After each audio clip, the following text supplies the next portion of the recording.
ഈശോമിശിഹായ്ക്ക് സ്തുതിയായിരിക്കട്ടെ. തെനാക് ആണ്ടുവട്ടത്തിലെ 6ാമത്തെ ഞായറാഴ്ച.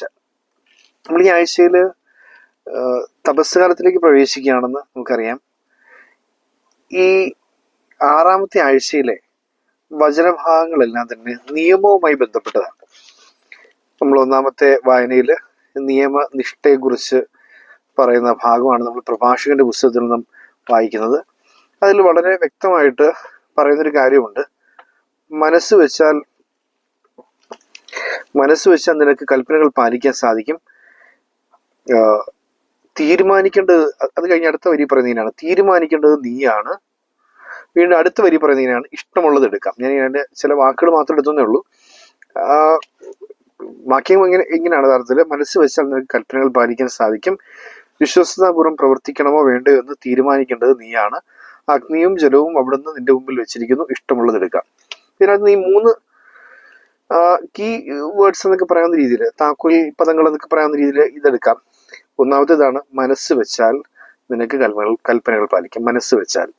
രണ്ടാമത് നമുക്ക് പറയുന്നത് ഇങ്ങനെയാണ്: വേണോ വേണ്ടയോ എന്ന് തീരുമാനിക്കേണ്ടത് നീയാണ്. അടുത്ത് പറയുന്നത് ഇങ്ങനെയാണ്: മുമ്പിൽ ഇരിക്കുന്നതിൽ നിന്നും ഇഷ്ടമുള്ളത് എടുക്കാം. ഇത് 3 വാക്കുകൾ നിയമവുമായി ബന്ധപ്പെടുത്തി നമുക്ക് എപ്പോഴും ചിന്തിക്കാവുന്ന 3 വാക്കുകൾ. മനസ്സ് വെക്കണം, തീരുമാനിക്കണം, ഇഷ്ടമുള്ളത് എടുക്കണം. പക്ഷേ പാപം ചെയ്യുവാൻ അവിടുന്ന് ആരോടും കൽപ്പിച്ചിട്ടില്ല, ആർക്കും അനുവാദം കൊടുത്തിട്ടില്ല എന്ന് പറഞ്ഞുകൊണ്ടാണ് ഈ ഭാഗം അവസാനിക്കുന്നത്. പ്രഭാഷകൻ 15:20. നമുക്ക് പ്രതിഫലം സ്വീകരണമായിട്ടുള്ളത് കർത്താവിന്റെ നിയമം അനുസരിക്കുന്നവൻ ഭാഗ്യവാൻ എന്ന് പറഞ്ഞുകൊണ്ടാണ് നിയമത്തെക്കുറിച്ച് തന്നെ പറയുന്നത്. 2ാമത്തെ വായന കൊരിന്തോസുകാർക്ക് എഴുതിയ ലേഖനത്തിൽ നമ്മൾ വായിക്കുന്ന ഭാഗത്ത് ജ്ഞാനത്തെക്കുറിച്ചാണ് പറയുന്നത്. അവിടെയും ഈ ദൈവീക ജ്ഞാനം എന്ന് പറഞ്ഞുകൊണ്ട് ലോഗോസ് നിയമത്തെക്കുറിച്ച് തന്നെ പറയും, നമുക്ക് കാണാൻ സാധിക്കും. സുവിശേഷത്തിലേക്ക് വരാം. ഇവിടെ അതിന്റെ ഹ്രസ്വരൂപം പൂർണ്ണരൂപം ഉണ്ട്. പൂർണ്ണരൂപം 5-ാം അധ്യായം 17 മുതൽ 37 വരെയുള്ള വാക്യങ്ങളാണ്.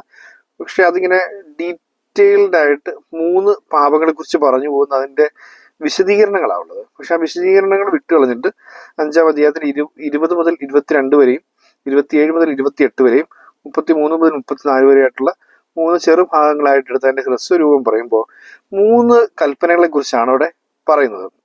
3 കൽപ്പനകൾ: കൊല്ലരുത് 1ാമത്തെ കൽപ്പന, 2 വ്യഭിചാരം ചെയ്യരുത്, 3 ആണയിടരുത്. ആരെയും ചതിക്കരുത് എന്നുള്ളതാണ് ഉദ്ദേശിക്കുന്നത്. ആണയിടരുത് എന്നുകൊണ്ട് അർത്ഥമാക്കുന്നത് 3 വാക്കുകൾ: കൊല്ലരുത്, വ്യഭിചാരം ചെയ്യരുത്, ആണയിടരുത്. ഇപ്പൊ ദ്രോഹിക്കരുത്, അശുദ്ധിയിലേക്ക് കടന്നു പോകരുത്, ആരെയും ചതിക്കരുത്, ആണയിടരുത്, ദൈവത്തെയും മനുഷ്യനെ ചതിക്കരുത് എന്ന രീതിയിൽ ഈ 3 വാക്കുകൾ. ഇവിടെ ഈ കൊല്ലരുത് എന്ന് പറഞ്ഞിട്ട് ഈശ്വനാഥൻ കൃത്യമായിട്ട് പറയുന്നത് ഇങ്ങനെയാണ്: സഹോദരനോട് കോപിക്കുന്നവൻ ന്യായവിധിക്ക് അർഹനാകും. ഈ കോപിക്കുക എന്നൊക്കെ പറഞ്ഞാൽ നിന്റെ ഉള്ളിൽ നടക്കുന്ന കാര്യങ്ങൾ തന്നെയാണ്. രഹസ്യങ്ങൾ അറിയുന്ന പിതാവ് നിനക്ക് പ്രതിഫലം നൽകുമെന്ന് ഈശോ പറയുന്ന ആ മത്തായി സുവിശേഷ വാക്യം നമുക്ക് ഓർക്കാം. ഇവിടെ ഇതെല്ലാം ഹൃദയത്തിൽ തുടങ്ങുന്നു എന്നുള്ളതാണ്. നമുക്ക് ഈ 3 പാപങ്ങളുമായിട്ട് ബന്ധപ്പെടുത്തി ഈശോ പറയുന്നത് വ്യഭിചാരം ചെയ്യരുതെന്ന് പറയുമ്പോൾ ഈശോ പറയുന്നതാണ്: ആസക്തിയോടെ സ്ത്രീയെ നോക്കുന്നവൻ ഹൃദയത്തിൽ അവളുമായി വ്യഭിചാരം ചെയ്തു കഴിഞ്ഞു. അപ്പം ഈ തിന്മ ഹൃദയത്തിൽ നടക്കുന്നതിനെ കുറിച്ചാണ് പറയുന്നത്. ഈ കൊല്ലരുത് എന്നുള്ളതാണെങ്കിലും വ്യഭിചാരം ചെയ്യരുതെന്നുള്ളതാണെങ്കിലും ആണയിടരുതെന്ന് പറയുന്നതാണെങ്കിലും ഒക്കെ ഹൃദയത്തിൽ നടക്കുന്നതിനെ കുറിച്ചാണ് പറയുന്നത്. നമുക്ക് 3 വചനഭാഗങ്ങൾ ബൈബിളിന്റെ 3 ഭാഗങ്ങളിൽ നിന്നും എടുത്ത് ഇതുമായിട്ടൊന്ന് ചേർത്ത് വായിക്കാൻ സാധിക്കും. അതായത് പാപം ഇങ്ങനെ പതിയിരിക്കുന്നു, വളരുന്നു, കീഴ്പ്പെടുത്താൻ ശ്രമിക്കുന്നു എന്നൊക്കെ പറയുന്ന പിശാചി രൂപത്തിലുള്ള പാപം അല്ലെങ്കിൽ പാപം നമ്മളിലേക്ക് വരുന്നു, പിശാചി വരുന്നു എന്ന രീതിയിലാണ്. അപ്പൊ ഈ 3 വാക്യങ്ങൾ ഒന്ന് ശ്രദ്ധയിലേക്ക് കൊണ്ടുവരിക. 1ാമത്തെ വാക്യം ഉൽപ്പത്തി പുസ്തകത്തിൽ നിന്നാണ്. ഈ ഉൽപ്പത്തി പുസ്തകത്തിൽ നിന്നുള്ള വാക്യം എന്ന് പറയുന്നത് നമ്മള് കായന്റെയും ആബേലിന്റെയും സംഭവത്തിൽ നിന്നാണ് നമ്മളിത് വായിക്കുന്നത്. അവിടെ ഇങ്ങനെയാണ് പറയുന്നത്: കർത്താവ് കായനോട് ചോദിച്ചു, നീ കോപിച്ചിരിക്കുന്നത് എന്തുകൊണ്ട്? നിന്റെ മുഖം വാടിയിരിക്കുന്നത് എന്തുകൊണ്ട്? എന്നിട്ട് 7ാമത്തെ വാക്യം, അതാണ് ശ്രദ്ധേയമായ വാക്യം, ഉൽപ്പത്തി 4:7. ഉചിതമായത് പ്രവർത്തിച്ചാൽ നീയും സ്വീകാര്യനാവുകയില്ലേ? നല്ലത് ചെയ്യുന്നില്ല എങ്കിൽ പാപം വാതിൽക്കൽ തന്നെ പതിയിരിപ്പുണ്ടെന്ന് ഓർക്കണം. അത് നിന്നിൽ താല്പര്യം വെച്ചിരിക്കുന്നു, നീ അതിനെ കീഴടക്കണം. നല്ലത് ചെയ്യുന്നില്ലെങ്കിൽ പാപം വാതിൽക്കൽ തന്നെ പതിയിരിപ്പുണ്ട്. പാപം ഇങ്ങനെ നമ്മുടെ പടിവാതിൽക്കൽ ഇങ്ങനെ പതുങ്ങിയിരിക്കുകയാണ്. നല്ലത് ചെയ്യാതെ മുമ്പോട്ട് പോയിക്കൊണ്ടിരിക്കുന്നതനുസരിച്ച് അതിങ്ങനെ കയറി കയറി വരും. അത് നീ താല്പര്യം വെച്ചിട്ടുണ്ട്, അത് നിന്നെ കീഴ്പ്പെടുത്താതിരിക്കാൻ നീ അതിനെ കീഴ്പ്പെടുത്തണം, നീ അതിനെ കീഴ്പ്പെടുത്തണം പറഞ്ഞുകൊണ്ടാണ് ചെയ്യുന്നത്. 34:7. ഈ കൊല്ലരുതെന്ന് പറയുന്ന വചനഭാഗത്തോട് ചേർത്ത് നമുക്ക് ചിന്തിക്കാവുന്ന കാര്യം ഇതാണ്. പാപം ഇങ്ങനെ പതിയിരിപ്പുണ്ട് നമ്മുടെ എല്ലാം ജീവിതത്തില്. സത്യത്തിൽ സമ്പത്തുകളോട് ദുഷ്ടത പ്രവർത്തിക്കുക എന്ന് പറയുന്ന ഒരു കാര്യം, നന്മ നമ്മുടെ ഉള്ളിൽ ഇല്ല എങ്കിൽ നമ്മൾ അതിലോട്ട് ചാഞ്ഞുകൊണ്ടിരിക്കും, ആ പാപത്തിലേക്ക് പോയിക്കൊണ്ടിരിക്കുകയാണ്. നന്മ ചെയ്യുന്നില്ല എന്നുണ്ടെങ്കിൽ നമ്മൾ സ്വാഭാവികമായിട്ടും ഈ ദുഷ്ടത ഉള്ള മനുഷ്യനായിട്ട് മാറും. അങ്ങനെ കീഴ്പ്പെടുത്താനായിട്ട് പാപം ഇങ്ങനെ പതിയിരിക്കുകയാണ് എന്ന് വ്യക്തമാക്കിയ യേശു. പക്ഷെ നല്ല കാര്യങ്ങൾ ചെയ്ത് നല്ല ചിന്തയോടുകൂടി ജീവിച്ചാൽ ദുഷ്ടതയില്ലാതെ നമുക്ക് മുമ്പോട്ട് പോകാൻ സാധിക്കും. ഈ വാതിൽക്കൽ പതിയിരിക്കുന്ന പാപത്തെ കീഴ്പ്പെടുത്താൻ നമുക്ക് ശക്തി ലഭിക്കുകയും ചെയ്യും. ഇതാണ് ഒന്നാമത്തെ ഭാഗം. ഈ രണ്ടാമത് പറയുന്നത് വ്യഭിചാരത്തെ കുറിച്ചാണ്. വ്യഭിചാരം നേരത്തെ പറഞ്ഞ കണക്ക് മനസ്സിൽ തുടങ്ങുകയാണ് ആ പാപം, ഹൃദയത്തിൽ തുടങ്ങുന്ന പാപമാണ്. അതിനെക്കുറിച്ച് നമുക്ക് കാണാൻ സാധിക്കും. ഇങ്ങനെയാണ് യാക്കോബ് ശ്ലീഹായുടെ ലേഖനം 1-ാം അധ്യായം 14 മുതൽ 15-ാമത്തെ വാക്യമാണ് അർത്ഥത്തിൽ.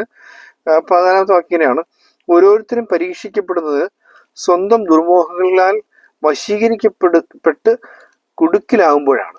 ഓരോരുത്തരും പരീക്ഷിക്കപ്പെടുന്നത് സ്വന്തം ദുർമോഹങ്ങളാൽ വശീകരിക്കപ്പെട്ട് കുടുക്കിലാകുമ്പോഴാണ്. എന്നിട്ട് 15-ാമത്തെ വാക്യം, യാക്കോബ് ശ്ലീഹായുടെ ലേഖനം 1-ാം അധ്യായം 15-ാം വാക്യം: ദുർമോഹം ഗർഭം ധരിച്ച് പാപത്തെ പ്രസവിക്കുന്നു, പാപം പൂർണ്ണ വളർച്ച പ്രാപിക്കുമ്പോൾ മരണത്തെ ജനിപ്പിക്കുന്നു. ഒരു വളരെ അർത്ഥപൂർണമായ നമ്മൾ ധ്യാന വിഷയമാക്കേണ്ട ഒരു വാക്യമാണത്. ദുർമോഹം ഗർഭം ധരിച്ച് പാപത്തെ പ്രസവിക്കുന്നു. അതായത് അശുദ്ധിയുമായിട്ട് ബന്ധപ്പെട്ട എല്ലാ തിന്മകളിലും ഒരു ദുർമോഹമുണ്ട്, ഒരു ആവശ്യമില്ലാത്തൊരു മോഹമുണ്ട്. ഈ മോഹം ഇങ്ങനെ നമ്മുടെ ഉള്ളിൽ ഗർഭം ധരിക്കുന്നുണ്ട്. അത് ഇങ്ങനെ അശുദ്ധിയായിട്ട് ബന്ധപ്പെട്ട അങ്ങനെയുള്ള വാക്കുകൾ തന്നെ ഉപയോഗിച്ചിരിക്കുന്നത്. ഗർഭം ധരിക്കുന്നുണ്ട്. അതിങ്ങനെ വളർന്ന് വളർന്ന് വളർന്ന് ഒരു കുഞ്ഞ് അമ്മയുടെ ഉദരത്തിൽ വളരുന്ന പോലെ ഈ ദുർമോഹം നമ്മുടെ ഉള്ളിൽ നിന്ന് വളർന്ന് വളർന്ന് അത് പൂർണ്ണ വളർച്ച പ്രാപിച്ചു കഴിയുമ്പോൾ നമ്മൾ നശിക്കുന്നു. ഈ മരണത്തെ പ്രസവിക്കുന്നു, മരണത്തെ ജനിപ്പിക്കുന്നു എന്ന് പറയുമ്പോഴത്തേക്ക് നമ്മൾ മരിക്കുന്നു എന്നല്ല അതിനർത്ഥം. നമ്മുടെ ആത്മാവ് മരിക്കുന്ന ഭാവത്തേക്ക് നമ്മൾ എത്തുന്നു. അപ്പം അതുകൊണ്ട് എൻ്റെ പ്രിയ സഹോദരങ്ങൾ, നിങ്ങൾക്ക് മാർഗഭ്രംശം സംഭവിക്കരുത്. ഉത്തമവും പൂർണ്ണവുമായ എല്ലാ ദാനങ്ങളും ഉന്നതത്തിൽ നിന്നും മാറ്റത്തിന് നിഴലോ ഇല്ലാത്ത പ്രകാശങ്ങളുടെ പിതാവിൽ നിന്ന് വരുന്നു. അപ്പൊ അനുഗ്രഹങ്ങൾ ചോദിച്ചു വാങ്ങിച്ച് ഒഴിവാക്കുക എന്നാണ് യാക്കോബ് 1:15 പറയുന്നത്. അപ്പൊ ആ രണ്ടാമത്തെ പാവമായിട്ട് ബന്ധപ്പെട്ട് പറയുന്ന കാര്യം ഇതാണ്. മൂന്നാമത്തെ പാവം ആണയിടരുതെന്നുള്ള, അത് വിശ്വാസത്തിന് വിരുദ്ധമായ കാര്യമാണ്. വിശ്വാസത്തിന് വിരുദ്ധമായ കാര്യങ്ങൾ നമ്മുടെ ജീവിതത്തിലേക്ക് കടന്നു വരുന്നുണ്ട്. എങ്ങനെ അതിനെ മറികടക്കാം? അതിന് നമ്മളെ പഠിപ്പിക്കുന്നത് ആദ്യത്തെ പാപ്പായ പത്രോസ് അപ്പോസ്തലന്റെ ലേഖനത്തിൽ നിന്നുള്ള വരികളാണ്. 1 പത്രോസ് 5-ാം അധ്യായം 7, 8, 9 വാക്യങ്ങൾ നമ്മൾ വായിക്കാം. 8-ാമത്തെ വാക്യമാണ് അതിൽ പ്രധാനപ്പെട്ടത്. നിങ്ങൾ സമചിത്തതയോടെ ഉണർന്നിരിക്കുവിൻ. നിങ്ങളുടെ ശത്രുവായ പിശാച് അലറുന്ന സിംഹത്തെ പോലെ ആരെ വിഴുങ്ങണമെന്ന് അന്വേഷിച്ചുകൊണ്ട് ചുറ്റി നടക്കുന്നു. വിശ്വാസത്തിൽ ഉറച്ചു നിന്നുകൊണ്ട് അവനെ എതിർക്കുവിൻ. ഇതാണ് വാക്യം. ഞങ്ങളിതിങ്ങനെ നൈറ്റ് പ്രയറിലൊക്കെ വായിച്ചിരുന്ന വചനഭാഗമാണിത്. Be calm but vigilant, your enemy the devil is prowling round like a roaring lion looking for someone to eat. Stand up to him strong in faith എന്ന് പറഞ്ഞുകൊണ്ട് ആ വാക്യം ഇതിങ്ങനെ നമ്മൾ ആവർത്തിച്ചുരുവിട്ട് മനസ്സിൽ പതിഞ്ഞ വാക്യങ്ങളിൽ ഒന്നാണ്. 1 പത്രോസ് 7, 8, 9 വാക്യങ്ങൾ. അപ്പൊ ഇത് 5-ാം അധ്യായത്തിൽ 7, 8, 9 വാക്യങ്ങൾ. ഇതൊരു വളരെ വ്യക്തമായിട്ട് നമ്മുടെ ഈ പത്രോസ് അപ്പോസ്തലന്റെ വരികളിലൂടെ കർത്താവ് നമ്മളോട് പറയുന്നത് ഇങ്ങനെയാണ്: ബി കാം ബട്ട് വിജിലന്റ്.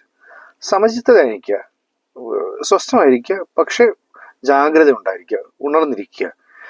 കാരണം ശത്രുവായ പിശാച് അലറുന്ന സിംഹത്തെ പോലെ ആരെ വിഴുങ്ങണമെന്ന് അന്വേഷിച്ചുകൊണ്ട് ചുറ്റി നടക്കുന്നുണ്ട്. നമുക്ക് ചുറ്റിന് സാത്താൻ നടക്കുന്നുണ്ട്. വിശ്വാസത്തിൽ നമ്മളെ വീഴിക്കാനായിട്ട് സാത്താൻ നമുക്ക് ചുറ്റും നടക്കുന്നുണ്ട്. അതുകൊണ്ട് വിശ്വാസത്തിൽ ഉറച്ചു നിന്നുകൊണ്ട് അവനെ എതിർക്കുക. Stand up to him strong in faith എന്ന് പറയണ്ട, വിശ്വാസത്തിൽ ഉറച്ചു നിന്നുകൊണ്ട് അവനെ എതിർക്കുക. ഇതാണ് ഈ വിശ്വാസവുമായിട്ട് ബന്ധപ്പെട്ട് വിശ്വസ്തത പുലർത്താൻ വേണ്ടി വചനം നമുക്ക് നൽകുന്ന പത്രോസ് അപ്പോസ്തലൻ ലേഖനത്തിലൂടെ നൽകുന്ന സന്ദേശം എന്ന് പറയപ്പെടുന്നത്. ഈ 3 വചനഭാഗങ്ങൾ ഇതിനോട് ചേർത്ത് വെക്കേണ്ടതുണ്ട്. ഒന്നാമത്തെ വചനഭാഗം ഇതാണ്, സഹോദരനോട് കോപിക്കരുതെന്ന് പറയുന്നൊരു കാര്യമാണ്. ഉചിതമായത് പ്രവർത്തിച്ചാൽ നീയും സ്വീകാര്യനാവുകയില്ലേ, നല്ലത് ചെയ്യുന്നില്ലെങ്കിൽ പാപം വാതിൽക്കൽ തന്നെ പതിയിരിപ്പുണ്ട് എന്ന് ഓർക്കണം, അത് നിന്നിൽ താല്പര്യം വെച്ചിരിക്കുന്നു, നീ അതിനെ കീഴടക്കണം. ഇത് ഉൽപ്പത്തി 4-7 വാക്യമാണ്. നമുക്ക് ഇതിനോട് ചേർത്ത് ഒരു വാക്യം കൂടെ ചിന്തിക്കുക. എഫേസുകാർക്ക് എഴുതി ലേഖനം, പൗലോസ് അപ്പോസ്തലൻ എഫേസുകാർക്ക് എഴുതി ലേഖനം 4-26 വാക്യം. ആ വാക്യം ഇങ്ങനെയാണ്: കോപിക്കാം, എന്നാൽ പാപം ചെയ്യരുത്. നിങ്ങളുടെ കോപം സൂര്യൻ അസ്തമിക്കുന്നത് വരെ നീണ്ടു പോകാതിരിക്കട്ടെ. ഒരു ദിവസം ഇരുള് വീഴുന്നതിന് മുമ്പ് ഈ കോപം നിന്റെ ഹൃദയത്തിൽ നിന്ന് നീ എടുത്തു മാറ്റണം. അല്ലെങ്കിൽ പടിവാതിൽക്കൽ പതിയിരിക്കുന്ന പാപം നിന്നെ കീഴ്പ്പെടുത്തും. ഇതാണ് നമ്മൾ ഇതിനോട് ചേർത്ത് വെച്ച് വായിക്കേണ്ടത്. രണ്ടാമത്തെ വാക്യം വിശുദ്ധിയുമായിട്ട് ബന്ധപ്പെട്ട അശുദ്ധിയുടെ ദുർമോഹങ്ങൾ, നല്ലതല്ലാത്ത മോഹങ്ങൾ നമ്മുടെ ഹൃദയത്തിൽ ഗർഭം ധരിച്ചിട്ടുണ്ട്. അതിങ്ങനെ വളർന്നുകൊണ്ടിരിക്കുകയാണ്. ആ ഗർഭം ധരിച്ച് പാപത്തെ പ്രസവിക്കും. പാപം പൂർണ്ണ വളർച്ച പ്രാപിക്കുമ്പം നമ്മൾ മരിക്കുകയും ചെയ്യുന്നു, ആത്മാവ് നശിക്കുകയും ചെയ്യുന്നു. ഇത് സൂക്ഷിക്കാനായിട്ട് യാക്കോബ് ശ്ലീഹയുടെ ലേഖനത്തിലൂടെ കർത്താവ് നമ്മളോട് ആവശ്യപ്പെടുക. മൂന്നാമത് ഈ ആണയിടലുമായിട്ടൊക്കെ ബന്ധപ്പെട്ട കാര്യമാണ്. അതിന് ഈ കർത്താവ് പത്രോസ് അപ്പോസ്തലൻ വഴി പഠിപ്പിക്കുന്ന ഇങ്ങനെയാണ്: നിങ്ങൾ സമചിത്തതയോടെ ഉണർന്നിരിക്കുവിൻ.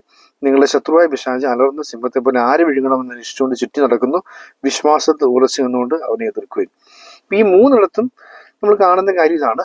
1, പടിവാതിൽക്കൽ പതിയിരിക്കുന്ന പാപം. 2, ദുർമോഹമായി നമുക്കുള്ളിൽ ഗർഭം ധരിക്കുന്ന പാപം. 3, അലറുന്ന സിംഹത്തെ പോലെ ആരെ വിഴുങ്ങണമെന്ന് അന്വേഷിച്ചുകൊണ്ട് നമുക്ക് ചുറ്റും ഇങ്ങനെ ശ്രദ്ധാപൂർവം നമ്മളെ കീഴ്പ്പെടുത്താൻ വേണ്ടി ചുറ്റി നടക്കുന്ന പാപം. ഇതിന് 3നെയും നമ്മൾ വളരെ കാര്യമായ രീതിയിൽ, ഈ പതിയിരിക്കുന്നതാണെങ്കിലും അലറി നടക്കുന്നതാണെങ്കിലും ഉള്ളിൽ ഗർഭം ധരിക്കുന്നതാണെങ്കിലും, ഈ 3 തരം പാപങ്ങളെയും ശ്രദ്ധാപൂർവം ഒഴിവാക്കാനും വിശുദ്ധിയിലും വിശ്വാസത്തിലും കരുണയിലും ജീവിക്കാനുമുള്ള കൃപയ്ക്കായി നമുക്ക് പ്രാർത്ഥിക്കാം. ദൈവം നമ്മെ അനുഗ്രഹിക്കട്ടെ.